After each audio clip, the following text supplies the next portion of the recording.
नमस्कार दोस्तों, welcome to 10x trader. आज इस वीडियो में बात करने वाले हैं पेंट सेक्टर की कंपनी के बारे में। बट ये जो कंपनी है, ये इस सेक्टर में बहुत ज़्यादा जानी मानी कंपनी नहीं है। आप एशियन पेंट को जानते होंगे, इंडिगो पेंट्स को जानते होंगे, एक्जोनेबल को जानते होंगे और अभी जो ग्रासिम जो निकल के आया है बिरला ऑपस का, उसको आप पहचानते होंगे। बट ये कंपनी मेरे ख्याल से कहीं ना कहीं हिडन रह गई। बट हिडन रहकर भी इसने आपको बहुत ही अच्छा खासा मल्टीपैक रिटर्न दिया है। मैं आपको चार्ट्स में दिखाऊंगा।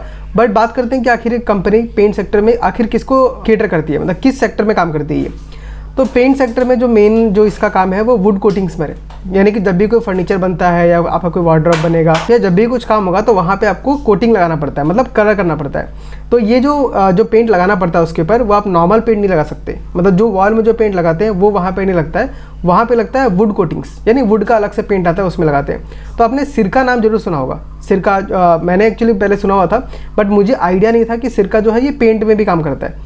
तो जो कुछ फर्नीचर का मैन्युफैक्चरिंग हो गया, आपका डोर बन गया, वार्डरोब बन गया, उन सारे के ऊपर क्या लगता है, सिरका पेंट लगता है। साथ ही साथ सिरका का जो मेटल पेंट्स भी निकल के आता है। जैसे आपको अगर ग्रिल्स में लगाना है, विंडोज़ में लगाना है, गेट पर लगाना है, बिल्डिंग्स में जो पोल्स होते हैं उनमें लगाना है, तो उन सब में क्या होता है, सिरका का पेंट यूज़ होता है। तो देखिए, जहाँ पे बाकी सारे कंपनीज़ क्या कर रहे हैं, अभी मार्केट में बहुत ज़्यादा कंपटीशन फेस कर रहे हैं। जो बिरला ओपस जो नई कंपटीशन आई है उसके वजह से सारे पेंट कंपनी में इंडिगो का कॉन्कॉल पढ़ लीजिए, एशियन पेंट का पढ़ लीजिए, सब लोग यही कह रहे हैं कि कंपटीशन बहुत ज़्यादा है और हेडविंड्स देखने के लिए मिल रहे हैं। मतलब आगे बढ़ जब वो रहे हैं तो उनको इस तरफ से हवा आ रहा है, मतलब तो आगे नहीं बढ़ पा रहे, पीछे उनको धक्का दिया जा रहा है। इसको बोलते हैं हेडविंड्स। और ये आपको उनके नंबर्स में भी दिख रहा है। जैसे एशियन पेंट का देख लीजिए, Q1 का जो नंबर आया उसमें लगभग सेल्स जो है -1% से ग्रो किया है, मतलब सेल एकदम फ्लैट है।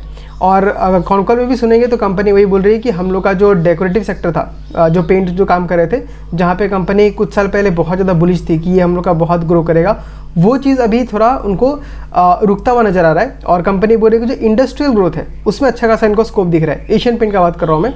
बट सिरका पेंट्स का यहाँ पे उल्टा है, जहाँ पे बाकी कंपनीज अपने सेल्स को ग्रो नहीं कर पा रही है, फ्लैट रह पा रहा है, वहाँ पर इसने लगभग 20% से सेल्स को ग्रोथ किया है ईयर ऑन बेसिस पे। और क्वार्टर बेसिस पे देखेंगे तो भी लगभग 13-14% तक का ग्रोथ किया है। साथ ही साथ अगर आप इसका मैनेजमेंट का कॉल सुनेंगे तो इन्वायरमेंट पूरा ही अलग है। मैनेजमेंट ये कह रही है कि हम आगे अगले 3-4-5 सालों में हम 20-30% के CAGR से ग्रो कर सकते हैं। सोचिए कितना ज़्यादा कॉन्ट्रास्टिंग व्यूज़ है दोनों मैनेजमेंट का, अगर एशियन पेंट और इसमें कंपेयर करो तो। नेक्स्ट किसी ने क्वेश्चन पूछा कॉल में कि जो इतना इंटेंस कंपटीशन आ रहा है उसका आपका क्या व्यू है, आप उसको कैसे देखते हैं। तो यहाँ मुझे बहुत अच्छा लगा कि क्यों इसके ऊपर इतना इम्पैक्ट नहीं पड़ रहा है, क्योंकि बाकी जो नए जो कॉम्पिटेंट आए हैं और जो बाकी कंपनीज़ है, इंडिगो पेंट या एशियन पेंट हो गया, वो मेनली आपका डेकोरेटिव सेगमेंट में काम करते हैं। बट इनका जो 85% जो रेवेन्यू है वो आता है वुड कोटिंग से, वुड के सेगमेंट से, और सिर्फ 5 या 7% जो इनका बाकी है वो आपका आता है डेकोरेटिव सेगमेंट से आता है। 5% डेकोरेटिव से और 7% और भी कुछ से आता है। तो आप देख सकते हैं इनके ऊपर इम्पैक्ट जो है एकदम नेग्लिजिबल पड़ा हुआ है। प्लस ये लोग अभी क्या कर रहे हैं, भी इनका जो मेन जो रेवेन्यू का सोर्स था, जो रेवेन्यू जहाँ बिजनेस करते हैं वो दिल्ली NCR में करते हैं, जो कि 40% के आसपास था। तो ये कंसंट्रेशन रिस्क था, तो इसको घटा के वो क्या कर रहे हैं, वो ऑल ओवर इंडिया में एक्सपेंड कर रहे हैं। और ये एक्सपेंशन करने के लिए उन्होंने एक वेमले ब्रांड का एक्विजिशन किया है। और ये बोल रहे हैं कि उसके एक्विजिशन से उसका जो डिस्ट्रीब्यूशन चैनल था वो इनके हाथ में आ जाएगा और उसके थ्रू ही अपना जो पेंट जो बेचते हैं उसको काफ़ी दूर तक फैला सकते हैं। तो अभी इन्होंने गाइडेंस ये दिया है कि हम नॉर्थ में हम यहाँ पे लगभग 70% सेल्स करेंगे। तो यहाँ पे सिर्फ दिल्ली नहीं आता है, नॉर्थ मतलब आपका जम्मू कश्मीर, दिल्ली, पंजाब, हरियाणा, उत्तर प्रदेश, मध्य प्रदेश, आपका ये उत्तराखंड, हरियाणा, ये सब मिला के नॉर्थ में आ गया, 70% करेंगे। और बाकी 30% का सेल इनका नॉर्थ ईस्ट, साउथ इंडिया, इन सब से आने वाला है। तो ये काफ़ी अच्छा खासा डाइवर्सिफाई करने वाले हैं और उसी के चक्कर में ये लोग काफ़ी अच्छा खासा केपेक्स भी कर रहे हैं, काफ़ी ग्रोथ भी कर रहे हैं और एक्विजिशन भी कर रहे हैं। तो कंपनी का मैनेजमेंट बहुत ज़्यादा बुलिश है। और जो भी डाउट्स था लोगों को कि कंपटीशन क्या हो रहा है, तो उसके बारे में अच्छे से कंपनी ने आंसर दिया है। नेक्स्ट किसी एक ने पूछा कि अगले 5 साल में आपका ग्रोथ क्या हो सकता है, तो कंपनी गाइड कर रही है कि हम 20-25% से ग्रो करेंगे और हमारा जो रेवेन्यू होगा वो 4 डिजिट्स में हो सकता है, यानी लगभग 1000 करोड़ मिनिमम मान के चलिए उसका रेवेन्यू कर सकती है। तो यहाँ भी काफ़ी अच्छा खासा मुझे नंबर्स देखने के लिए मिल रहा है। नेक्स्ट एक और अच्छा खासा अपडेट इन्होंने दिया है कि ये कोशिश कर रहे हैं कि इनका जो पेंट का जो मैन्युफैक्चरिंग फैसिलिटी है वो इंडिया में लोग शिफ्ट कर दे, क्योंकि फिलहाल क्या होता है, सिरका जो कंपनी इटली की है वहाँ से पेंट लेके आते हैं और बाकी लोगों में बेचते हैं। तो अगर यहाँ पे वो मैन्युफैक्चरिंग स्टार्ट कर देंगे सिरका पेंट्स का, तो क्या होगा, इनका जो करेंसी फ्लक्चुएशन का जो रिस्क है वो कम हो जाएगा। प्लस इनका मार्जिन भी काफ़ी अच्छा खासा इंप्रूव कर जाएगा, क्योंकि इनको ट्रांसपोर्टेशन कॉस्ट बहुत इनका उस चीज़ से बच सकता है। तो अभी ये स्टार्ट नहीं हुआ है, बट स्टार्ट करने का प्लानिंग कर रहे हैं। नेक्स्ट इन्होंने जो नया जो प्लांट लगाने का चालू करने वाले हैं, वो दिवाली के आसपास तक स्टार्ट हो जाएगा। तो अगर दिवाली के पहले ये प्लांट चालू होता है तो इनके सेल्स में बहुत अच्छा खासा हमको ग्रोथ देखने मिल सकता है, क्योंकि एक तो आपका कैपेसिटी बढ़ेगा और प्लस आपका यहाँ पे मार्जिन भी बढ़ने का चांसेस है, जो कि आपको नंबर्स में दिखने लग जाएंगे, बट ये हमको ट्रैक करते रहना पड़ेगा। अब यहाँ पे देखिए पूरे पेंट सेक्टर में देखूँ तो हेडविंड्स है, ये सब लोग ही मान रहा है, इंडिगो पेंट मान रहा था, एशियन पेंट ने ही माना है और ये कंपनी बोल रही है। बट हेडविंड्स होने के बाद भी कंपनी बोल रही है कि हम मीडियम टू लॉन्ग टर्म में काफ़ी अच्छा खासा ग्रोथ कर पाएंगे। मेन रीजन उनका यही है कि इनका जो मेन जो बिजनेस है 85% इसका किससे आता है, वुड कोटिंग से आता है। और अभी इन्होंने लग्जरी ब्रांड में भी एंटर किया है, ये जो आपका ओकायोस बोल के एक ब्रांड है जो कि आपका लग्जरी पेंट करती है, वहाँ के थ्रू भी ये एक्सपेंशन करेंगे।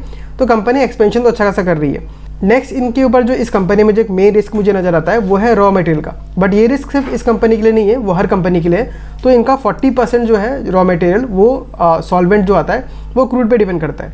तो क्रूड का दाम अगर कम होता है तो इनका मार्जिन प्रोटेक्ट हो पाएगा, अगर वो दाम बढ़ता है तो मार्जिन में इम्पैक्ट देखने के लिए मिलेगा।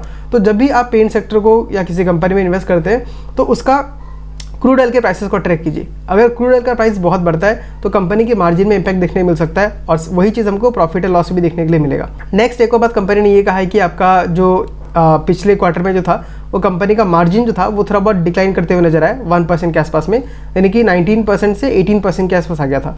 तो यहाँ भी कंपनी ने कहा है कि हमने जानबूझ के मार्जिन को कम किया है, क्योंकि हम चाहते हैं कि जो मार्केट पर डाउनफॉल में चल रहा है, मतलब जहाँ हेडविंड्स है, तो हम मार्केट लूज़ ना करें और आगे जाके हमारे पास क्या होगा, अच्छा खासा फिर से मार्जिन बढ़ने का चांस रहेगा। बट अभी हम चाहते हैं कि मार्केट शेयर को गेन करें, तो इसलिए उन्होंने मार्जिन को थोड़ा घटाया, बट आपको बहुत ज़्यादा डिक्लाइन देखने में नहीं मिल रहा है। 1% का ड्रॉप है, 19% से 18% के आसपास है, तो वो काफ़ी बढ़िया है। तो चलिए अब जाके देख लेते हैं स्क्रीन में आके कि हमको उसका चार्ट्स कैसा दिखा रहा है, और उसके नंबर्स को भी देख लेंगे, साथ में इसके वैल्यूएशन को भी देखेंगे। तो चलिए चलते हैं स्क्रीन के ऊपर, बट उससे पहले आपसे एक छोटा सा रिक्वेस्ट है कि वीडियो को लाइक कर दीजिएगा और चैनल को सब्सक्राइब कर दीजिएगा, क्योंकि मैं ऐसे वीडियोस बनाते रहता हूँ। ओके, तो यहाँ पे सिरका पेंट्स का अगर मैं मार्केट कैप देखूँ तो ओनली 2382 करोड़ का है, यानी कंपनी का जो साइज़ है बहुत ही छोटा है और ग्रोथ करने का अपॉर्चुनिटी बहुत ज़्यादा है यहाँ पे। प्राइस टू अर्निंग देखूँ तो 44.8 का है, लगभग 45 के आसपास का। बाकी पेंट सेक्टर से देखूँ तो बहुत ही सस्ते वैल्यूएशन में मिल रहा है। आरओसी आरओई ठीक ठाक है, ग्रोथ करना चाहिए।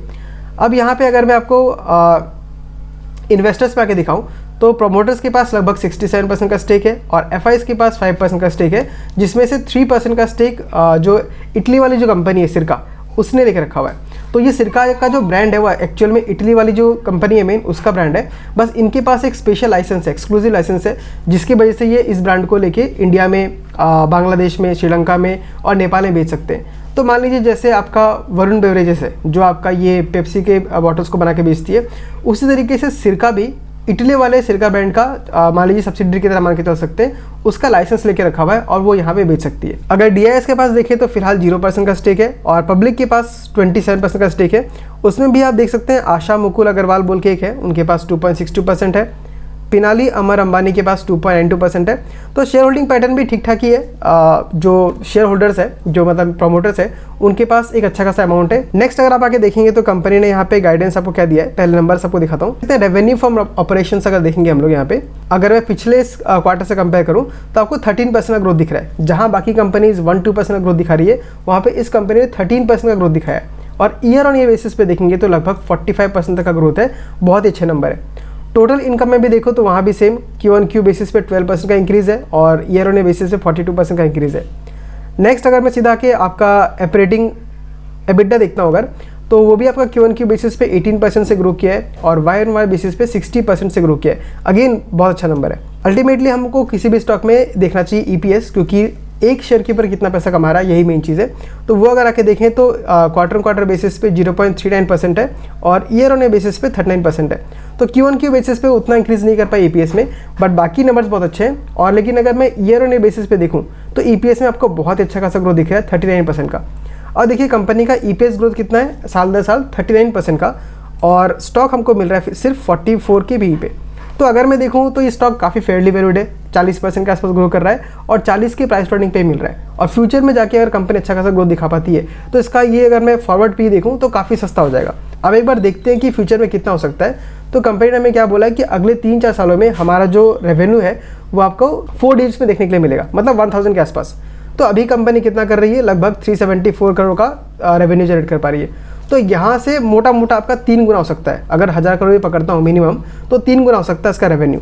तो देखिए यहाँ पे मुझे ग्रोथ का चांसेस बहुत ज़्यादा लग रहा है। बाकी अगर पेंट सेक्टर से देखूँ तो ये मुझे इसमें बेस्ट लग रहा है। बट अगेन ये कोई रिकमेंडेशन नहीं है, आपको सिर्फ एजुकेशन पर्पज़ के लिए इसको देखना है, और बाइंग सेलिंग का कोई यहाँ पे बात नहीं बनता है। आपको खुद सोचना है आपको बाय करना है कि सेल करना है। मैं सिर्फ यहाँ पे इसके बारे में वीडियो बना के बता रहा हूँ और अपने ओपिनियन को शेयर कर रहा हूँ।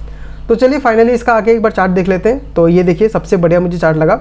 अपने लॉन्च होने के बाद, IPO के बाद इसने 2018 से 2023 तक से 5 सालों के अंदर में इसने ऑलमोस्ट आपके पैसे को 5 गुना कर दिया है।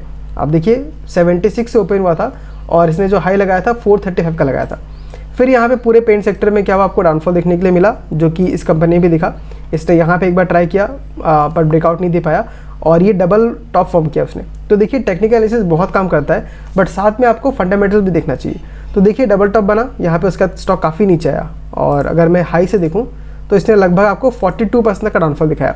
लेकिन उसके बाद आप देखिए यहाँ से ये अगर देखो यहाँ से, तो 2025 अप्रैल से वहाँ से कंपनी ने अच्छा खासा रिकवरी दिखाया है और फिर से ये अपने इंपॉर्टेंट रेजिस्टेंस के पास है। देखिए 94% तक रिटर्न दिया है, ऑलमोस्ट डबल हो चुका है। तो अब जहाँ तक मुझे लगता है ये ब्रेकआउट यहाँ पे हमको देखने मिलना चाहिए अकॉर्डिंग टू कंपनी मैनेजमेंट जो बोल रही है।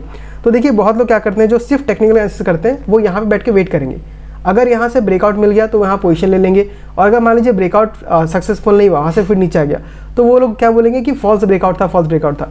लेकिन आपने क्योंकि कॉन-कॉल को पढ़ा है, आपको पता है मैनेजमेंट क्या बोल रही है, तो यहाँ पे आपको आराम से ब्रेकआउट देखने के लिए मिलेगा, और ब्रेकआउट देखने के बाद आपको कंपनी में अच्छा खासा ग्रोथ भी देखने के लिए मिलेगा। तो यहाँ पे मुझे लगता है कि अच्छा खासा ग्रोथ देखने मिल सकता है। बट अगेन ये कोई रिकमेंडेशन नहीं है, मैंने अभी इसमें कोई इन्वेस्टमेंट भी नहीं किया है, बट मैं सोच रहा हूँ कि इसमें कुछ एलोकेशन दूँ अपना 1% 2% का, फिर देखते हैं कंपनी कैसा परफॉर्म करती है। तो ये था सिरका पेंट्स के ऊपर मेरा एनालिसिस। आप मुझे बताइए कि आप इस कंपनी के बारे में क्या सोचते हैं। अगर आपने इसमें ऑलरेडी इन्वेस्ट करके रखा हुआ है तो मेरे ख्याल से आपको अच्छा खासा प्रॉफिट हो रहा होगा। तो बस आज की वीडियो में इतना ही। आई होप आपको अच्छा लगा होगा। अगर अच्छा लगा तो वीडियो को लाइक कीजिए और चैनल को सब्सक्राइब कीजिए। मैं मिलता हूँ आपसे अगले वीडियो में किसी अगले स्टॉक के साथ। तब तक के लिए tata, bye bye, take care.